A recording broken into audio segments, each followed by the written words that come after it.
Morning to all. कैसे हैं आप सभी लोग?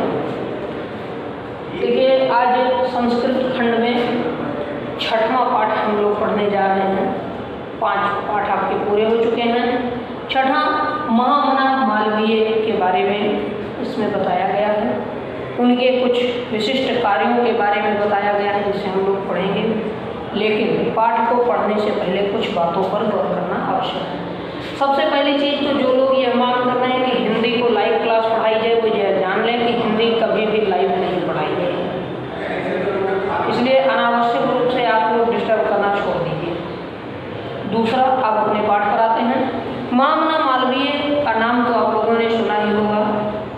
मालवीय जी एक वरिष्ठ दार्शनिक रह चुके हैं भारतवर्ष के, एक अच्छे जननेता भी रहे हैं और संस्कृत तथा हिंदी भाषा के प्रकांड विद्वान भी रहे हैं। वाराणसी में स्थापित काशी विश्वविद्यालय उनकी उज्ज्वल कीर्ति को सदैव दर्शाता रहेगा, बताता रहेगा। हम लोग पाठ करेंगे अपने अध्याय का। देखिए, कहा गया है कि महामनस्विनः मदन मोहन मालवीय से जन्म प्रयागे प्रतिष्ठित परिवारे अभवत्। ध्यान दीजिएगा, क्योंकि ये एक निबंध टाइप का एक छोटा सा लेख है। इनके बारे में विस्तृत जीवन परिचय तो आपको नहीं मिलेगा। सबसे पहली चीज़, हम महामना की बात करें। आपके पाठ का पहला ही शब्द है महामनस्विनः।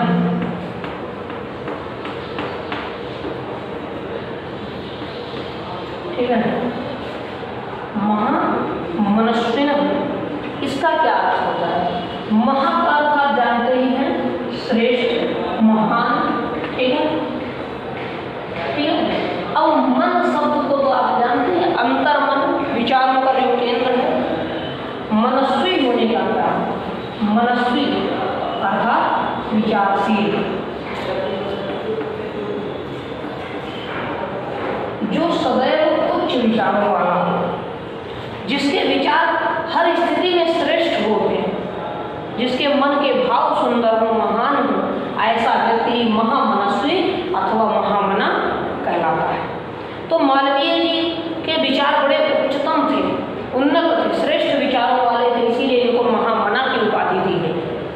ठीक है, तो अब पाठ पर आते हैं कि महामनस्विनः अर्थात महामना या श्रेष्ठ विचारों वाले मालवीय से, पूरा नाम क्या था? मदन मोहन मालवीय। मदन मोहन मालवीय से अर्थात मदन मोहन मालवीय जी का जन्म प्रयागे, प्रयाग में, अभी पिछला पाठ हम लोगों ने जब पढ़ा तो यही बताया आप लोगों को कि प्रयाग 11th में पढ़े थे आप लोग प्रयाग के बारे में। उसमें यही बताया गया कि भारतवर्ष की संस्कृति को 2 ही ऐसे क्षेत्र प्रमुख मिले हैं जहाँ से महानतम लोगों की प्राप्ति हुई है। पहला काशी और दूसरा प्रयागराज।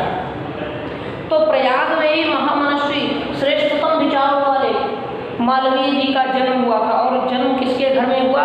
प्रतिष्ठित परिवारे, अर्थात एक सम्मानित श्रेष्ठ परिवार में मालवीय जी का जन्म हुआ था। महामना मालवीय से जन्म प्रयागे प्रतिष्ठित परिवारे अभवत्, एक सम्मानित प्रतिष्ठित विद्वान परिवार में इनका जन्म हुआ था। अस्य पिता, अस्य अर्थात इनके पिता पंडित ब्रजनाथ मालवीय। अब आप जान लीजिए, मालवीय जी अर्थात मदन मोहन मालवीय के पिता कौन थे?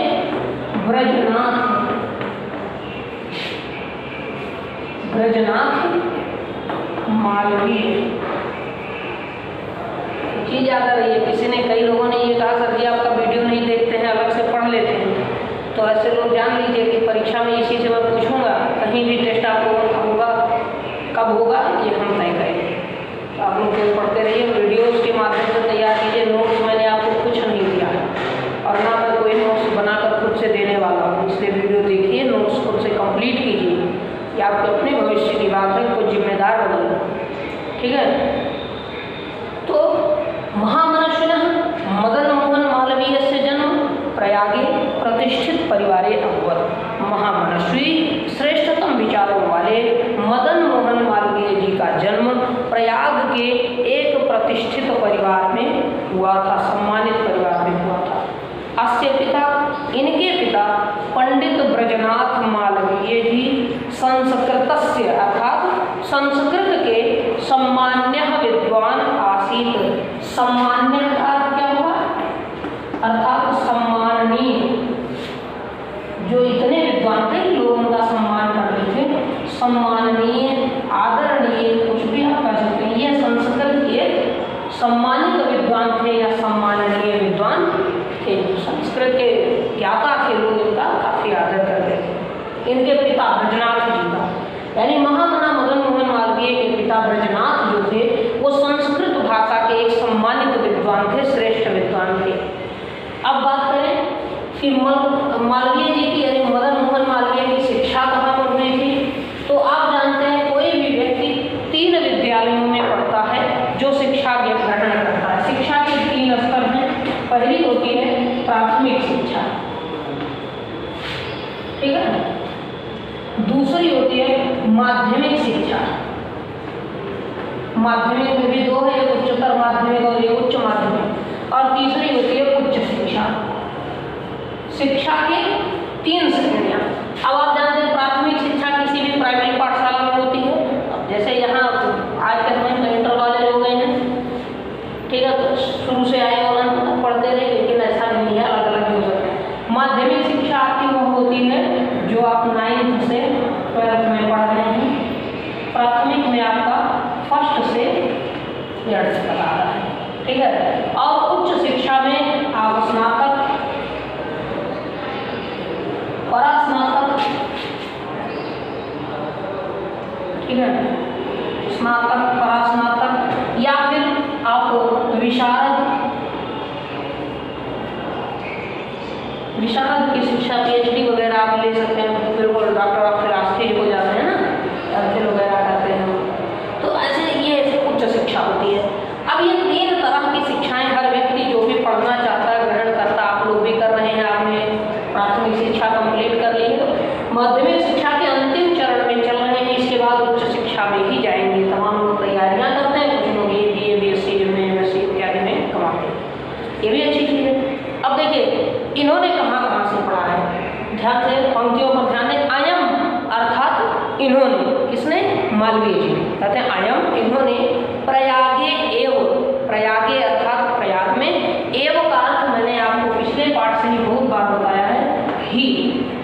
इन्होंने प्रयाग में ही संस्कृत पाठशालायाम, प्राथमिक शिक्षा के लिए क्या है, देखिए संस्कृत पाठशालायाम पहली शिक्षा इन्होंने संस्कृत पाठशाला से ली। फिर राजकीय विद्यालय, देखिए कहा गया है कि अयम प्रयागे संस्कृत पाठशालायाम राजकीय विद्यालय म्योर सेंट्रल महाविद्यालय च शिक्षां प्राप्य। तो अब माध्यमिक शिक्षा के लिए कहाँ आएंगे? राजकीय विद्यालय, ठीक है। और उच्च शिक्षा के लिए कहाँ गए?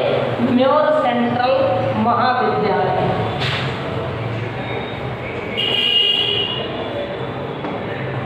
म्योर सेंट्रल महाविद्यालय।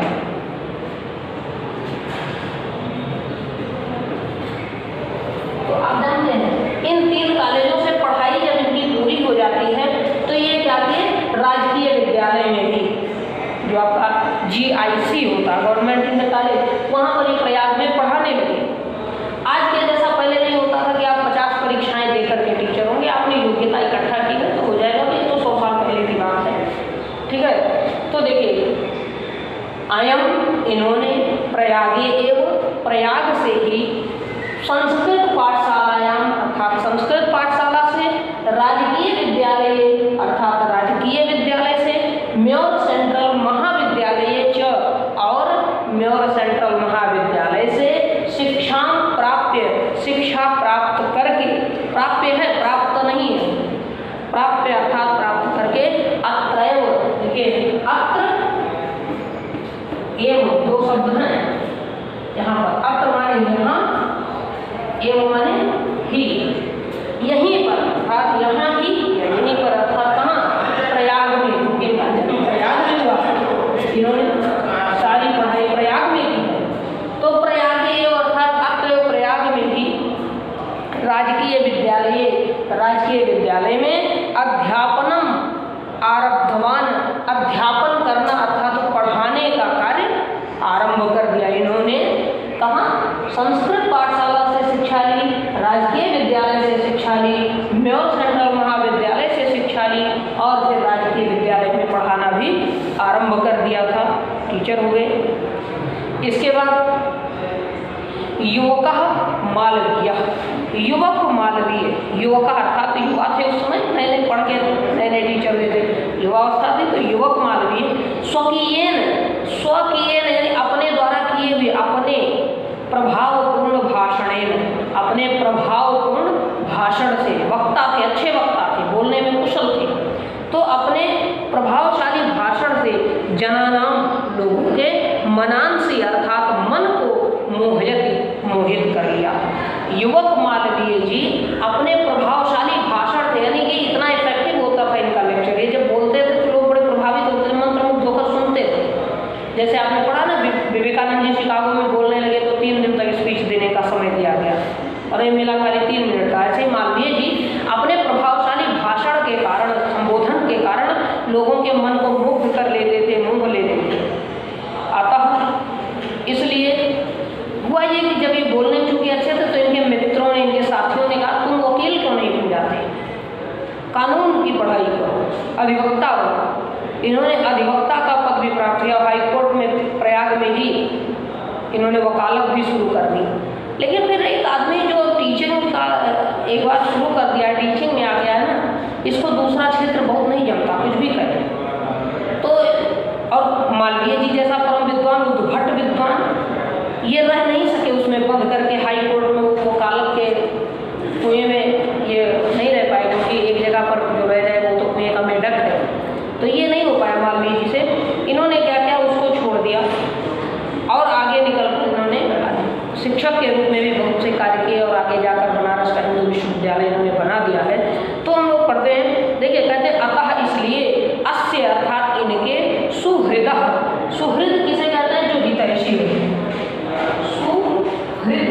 अर्थात हृदय माने हृदय से, और हमारे अपने अच्छे होते हैं, जो मन से अच्छे होते हैं, हमारे हितैषी होते हैं, ऐसे लोगों को सुहृद कहा गया। अतः अस्य सुहृदः, इसलिए इनके सुहृद ने, इनके हितैषियों ने तम, तम माने इनसे या इनको, इनको या इनसे क्या कहा?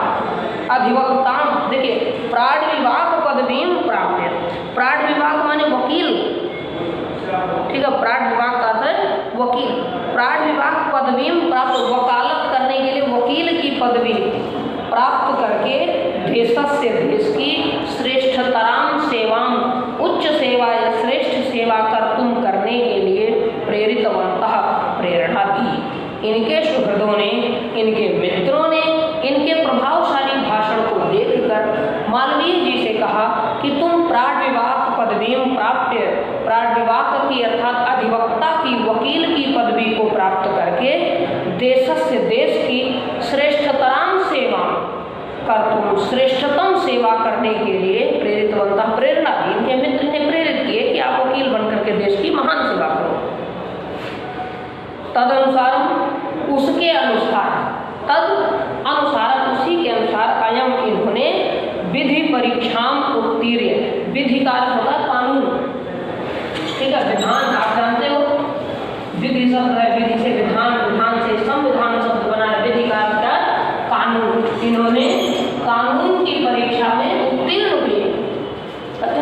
तदनुसारम, इसके अनुसार ही अयम अर्थात यह विधि परीक्षाम उत्तीर्य, कानून की परीक्षा उत्तीर्ण अर्थात उत्तीर्ण करके, पास करके, प्रयागस्थे, प्रयाग में स्थित उच्च न्यायालय, उच्च न्यायालय में प्राण विभाग कर्मम, वकील का काम, कर्तुम आरभत, करना आरंभ कर दिया, कर्तुम करना आरंभ किया। इन्होंने कानून की परीक्षा उत्तीर्ण की, प्रयाग के उच्च न्यायालय में ही ये प्राण विभाग कर्म अर्थात वकील का काम करना आरंभ कर दिया। इसके बाद देखिए इन्हें कानून का भी बड़ा ज्ञान हो गया, बड़े मर्मज्ञ हो गए भैया, हिंदी संस्कृत तो एक विद्वान थे ही, कानून की भी इनको अच्छी जानकारी मिल गई। विद्वान ये अच्छे थे। मधुर आलापेन, इनकी भाषा, आलाप मतलब भाषा, वाणी बड़ी मधुर थी, कभी किसी से कड़वे स्वर नहीं बोलते थे, अच्छे सुर में बात करते थे। उदार व्यवहारेण च, और इनका व्यवहार बड़ा उदार था, अच्छे थे, यानी कि हर व्यक्ति की सहायता करते थे, चाहे वो गरीब हो चाहे अमीर हो।